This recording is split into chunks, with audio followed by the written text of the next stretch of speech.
Hello student, motion of the charge particle in electric field से related ये video का second part है। अब इस वीडियो में हम लोग इस टॉपिक से रिलेटेड कुछ और भी न्यूमेरिकल को सॉल्व करेंगे, कॉन्सेप्ट समझेंगे। तो जिससे रिलेटेड फोर्थ क्वेश्चन है, an electron is projected into uniform electric field of 1000 Newton पर कूलम। यानी एक इलेक्ट्रिक फील्ड है जिसका 1000 न्यूटन पर कूलम स्ट्रेंथ दिया हुआ है और उसी इलेक्ट्रिक फील्ड में एक इलेक्ट्रॉन को 2 × 10⁶ मीटर पर सेकेंड के स्पीड से प्रोजेक्ट किया गया, वो भी इलेक्ट्रिक फील्ड के पैरेलल। तो अब ये इलेक्ट्रिक फील्ड हो गया। इलेक्ट्रिक फील्ड के पैरेलल अगर हम किसी चार्ज पार्टिकल को प्रोजेक्ट करते हैं तो उस चार्ज पार्टिकल पर इलेक्ट्रिक फील्ड के डायरेक्शन के अपोजिट फोर्स लगता है। तो अब हम तो फेंक रहे हैं इलेक्ट्रिक फील्ड के डायरेक्शन के पैरेलल, लेकिन फोर्स लग रहा है अपोजिट। तो चार्ज पार्टिकल तो इलेक्ट्रिक फील्ड के डायरेक्शन के पैरेलल मूव तो करेगा ही, लेकिन इस पर लगने वाला अपोजिट फोर्स इसकी वेलोसिटी को डिक्रीज करेगा, यानी कि ये फोर्स रिटार्डिंग फोर्स कहलाएगा। तो अब ये रिटार्डिंग फोर्स होगा और वेलोसिटी धीरे धीरे डिक्रीज करेगी, तो एक समय इसकी वेलोसिटी 0 हो जाएगी। तो क्वेश्चन कर रहा है, calculate the distance travelled by the electron before it brought momentarily to rest. यानी जब तक वो रेस्ट हो जाता है तो रेस्ट होने से पहले उसकी वेलोसिटी क्या थी। तो अब इसके कॉन्सेप्ट को सॉल्व करते हैं। इसको हम लोग वर्क एनर्जी थ्योरम पर बनाएंगे। तो सबसे पहले हम लोग ये देखते हैं कि चार्ज पार्टिकल इलेक्ट्रिक फील्ड के डायरेक्शन में मूव कर रहा है, यानी इलेक्ट्रॉन इलेक्ट्रिक फील्ड के डायरेक्शन में मूव कर रहा है, लेकिन फोर्स इलेक्ट्रिक फील्ड के डायरेक्शन के अपोजिट होता है। तो जिस डायरेक्शन में वेलोसिटी हो रहा है तो डिस्प्लेसमेंट भी उसी डायरेक्शन में होगा। आगे क्यों डिस्प्लेस करेगा, तो डिस्प्लेसमेंट इलेक्ट्रिक फील्ड के डायरेक्शन के अलॉन्ग है और फोर्स इलेक्ट्रिक फील्ड के डायरेक्शन के अपोजिट है। तो इस तरह इन दोनों के बीच में 180 डिग्री एंगल है। तो अगर हम वर्क डन कैलकुलेट करें तो डॉट प्रोडक्ट से F vector dot x vector हो जाएगा। तो रिजल्ट आ जाएगा F x cos 180 degree cos 180 minus F x, यानी निगेटिव वर्क होगा। तो यहाँ पर लगने वाला जो फोर्स है वो इलेक्ट्रिक फोर्स है। इलेक्ट्रिक फोर्स होता है Q × E। यहाँ इलेक्ट्रॉन के लिए Q की जगह E यूज किया है और कैपिटल E इलेक्ट्रिक फील्ड है और H डिस्प्लेसमेंट है। अब यहाँ पर इलेक्ट्रॉन की स्पीड मैक्सिमम थी और यहाँ इलेक्ट्रॉन की स्पीड 0 हो गई। तो अब ये बताना है कि हमें ये कितना दूरी तय करता है रेस्ट होने से पहले। तो सबसे पहले हम लोग क्या करते हैं, वर्क एनर्जी थ्योरम से वर्क डन बराबर चेंज इन काइनेटिक एनर्जी। तो change in kinetic energy final kinetic energy minus initial. तो अब हम लोग वर्क डन का तो वैल्यू लिख दिया। काइनेटिक एनर्जी फाइनल क्या है, तो फाइनल काइनेटिक एनर्जी 0 है, तो V की वैल्यू 0 कर देंगे और इनिशियल U की वैल्यू यहाँ वाला वैल्यू प्रेस कर देंगे। तो E की वैल्यू 1.6 × 10⁻⁻19, इलेक्ट्रिक फील्ड का वैल्यू 10⁻³ दिया हुआ है, x ये उसी तरह आ गया, ये रिजल्ट 0, तो वैल्यू निगेटिव में रह जाएगा। और ये m का वैल्यू रख दिया, u का वैल्यू रख दिया। जब हम इसको सॉल्व करेंगे तो x का रिजल्ट हमें 1.14 × 10⁻² मीटर के फॉर्म में प्राप्त हो जाएगा। अब नेक्स्ट क्वेश्चन की ओर प्रोसीड करते हैं कि एक प्रोटॉन है, उसको इलेक्ट्रिक फील्ड में जिसका स्ट्रेंथ 2000 न्यूटन पर कूलम है, उसको 10⁶ मीटर पर सेकेंड के इनिशियल वेलोसिटी से प्रोजेक्ट किया गया। तो ये प्रोजेक्ट जो क्वेश्चन में मेंशन किया हुआ है कि ये प्रोजेक्शन जो है वह परपेंडिकुलर है फील्ड के। तो सबसे पहले हमने 2 एक्सिस कंसीडर कर लिया, एक एक्स एक्सिस और एक वाई एक्सिस। मैंने इलेक्ट्रिक फील्ड को वाई एक्सिस के पैरेलल कंसीडर कर रखा है। क्वेश्चन में कह रहा है कि जो प्रोटॉन है उसको 10⁶ मीटर पर सेकेंड के स्पीड से फेंका गया है। तो हम उसको मान लिया कि ऑरिजिन से उसको 10⁶ मीटर पर सेकेंड के स्पीड से फेंकते हैं। तो क्वेश्चन में हमें क्या निकालना है कि how much the electron is deflected after it has travel 1 centimetre, यानी 1 सेंटीमीटर दूरी तय करने के बाद वह कितना डिफ्लेक्ट हो पाता है, यानी हमें y की वैल्यू कैलकुलेट करनी है। तो यानी कि जब चार्ज पार्टिकल को इलेक्ट्रिक फील्ड में परपेंडिकुलर प्रोजेक्ट करते हैं तो हम लोग पहले थ्योरी में पढ़ चुके हैं कि वह चार्ज पार्टिकल कर्व पाथ में यानी पैराबोलिक पाथ पे एग्जिस्ट करता है। तो हमें x के डायरेक्शन में यानी x यानी 1 सेंटीमीटर की वैल्यू दी हुई है, तो डिफ्लेक्शन की वजह से ये इतना डिफ्लेक्ट होगा y, तो इस y का वैल्यू हमें कैलकुलेट करना है। तो सबसे पहले हम लोग टाइम टेकन कैलकुलेट कर लेते हैं कि 1 सेंटीमीटर डिस्टेंस ट्रेवल करने में वो कितना वक्त लगाता है। तो t = speed upon sorry distance upon speed, distance 10 power -2 यानी कि 1 सेंटीमीटर को मीटर में बदल दिया और u हमारा स्पीड हो गया तो 10 पावर 8 सेकेंड लगा, यानी चार्ज पार्टिकल को ऑरिजिन से इस पोजीशन तक आने में 10 पावर 8 सेकेंड लगेगा, तो y के लिए भी वही वक्त होगा। तो in this time it is deflected at a distance parallel to the field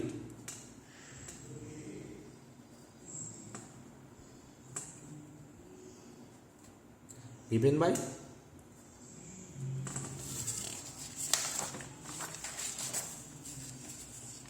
इसको हम लोग कैलकुलेट कर सकते हैं।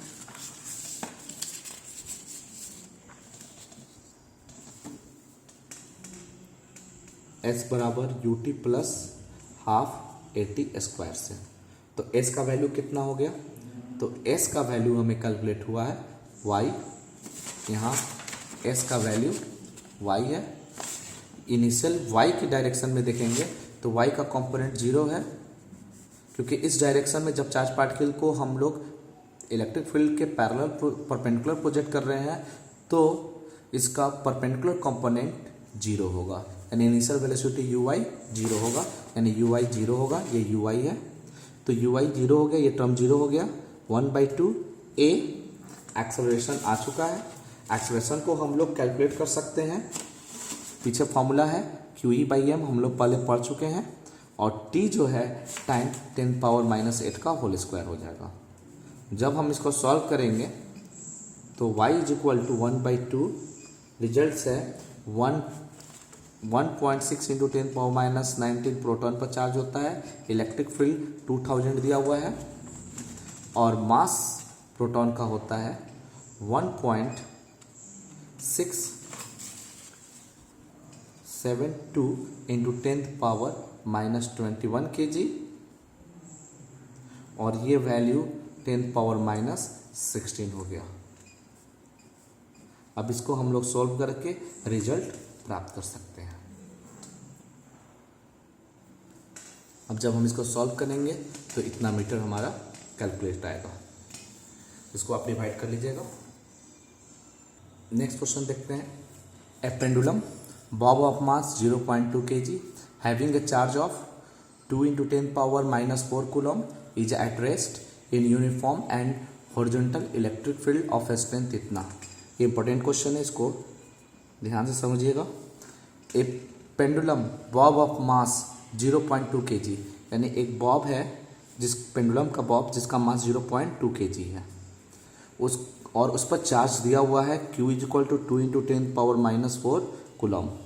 वो इनिशियली रेस्ट में है और in a uniform and horizontal electric field.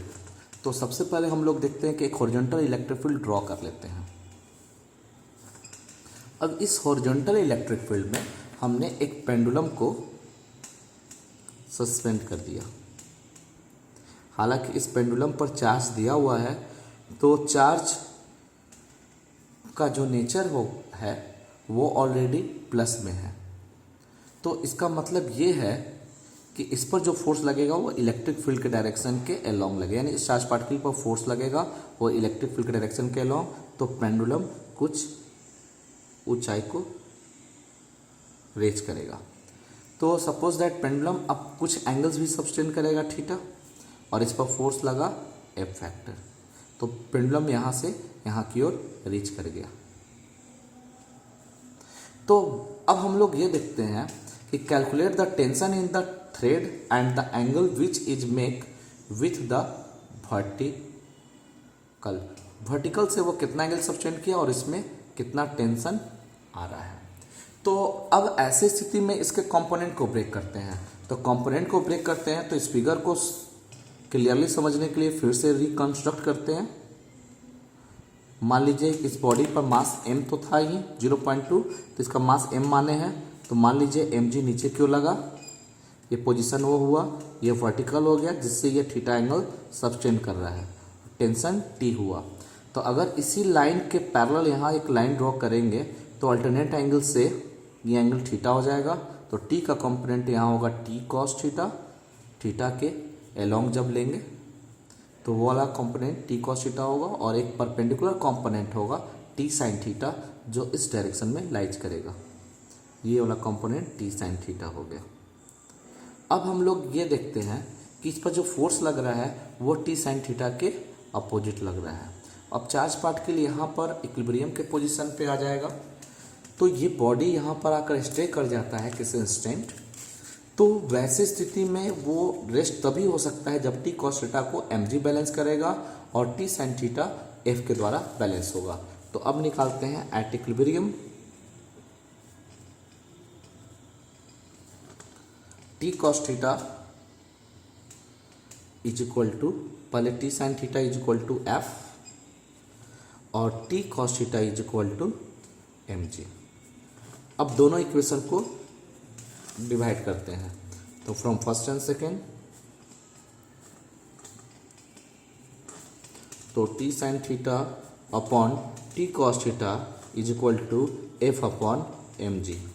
T cancel, tan theta, force की वैल्यू क्या होगी, तो यहाँ जो फोर्स की वैल्यू होगी वो Q इंटू ई के इक्वल होगा, तो Q इंटू ई अपॉन mg। तो जब हम इसको सॉल्व करते हैं, सॉल्व का मतलब Q का चार्ज का मान रखेंगे, तो 2 इंटू 10⁻⁴, इलेक्ट्रिक फील्ड की वैल्यू जो दी हुई है वो 2 इंटू 10⁴ दी हुई है, मास 0.2 kg है और g के वैल्यू को 10 कैलकुलेट कर लेते हैं। अगर 10 एज्यूम करेंगे तो उस स्थिति में हमारा वैल्यू जो आएगा, पॉइंट हटाएं, 10 आया, एक 2 कैंसिल, ये भी 1 बच गया है, 10 कैंसिल, तो रिजल्ट्स बचेगा आपको ओनली 2। तो tan theta is equal to 2, इसलिए theta is equal to tan inverse 2 from vertical. तो एक रिजल्ट्स हम लोग कैलकुलेट कर लिए थीटा वर्टिकल से। अब हमें कैलकुलेट करना है टेंशन। तो टेंशन कैलकुलेट करने के लिए अब हम लोग थीटा पहले कैलकुलेट करेंगे, यानी किसी एक वैल्यू में, यानी फर्स्ट इक्वेशन या सेकेंड इक्वेशन में रख देंगे। तो यहाँ पर हमें टी निकालना है, फोर्स तो Q इंटू ई से तो निकल जाएगा, हमें क्या करना है, साइन थीटा निकालना है। तो tan theta is equal to 2 है, तो साइन थीटा कैलकुलेट कर लेते हैं। तो साइन थीटा का जो वैल्यू आएगा, यहाँ पर साइन थीटा हम लोग परपेंडिकुलर और हाइपोटेनस के मेथड से निकालते हैं। तो देखते हैं यहाँ पर tan थीटा p/b, यानी अगर डिवाइड करते हैं तो सपोज ये वैल्यू 1 हुआ, तो यहाँ p का वैल्यू 2 है, b का वैल्यू 1 है, तो h का वैल्यू दोनों के स्क्वायर के सम के इक्वल होगा, यानी कि √5 हो जाएगा। तो साइन थीटा का वैल्यू जो होगा p2 और h हो गया √5। अब हम लोग क्या करते हैं कि इस वैल्यू को इक्वेशन फर्स्ट में प्लेस करते हैं।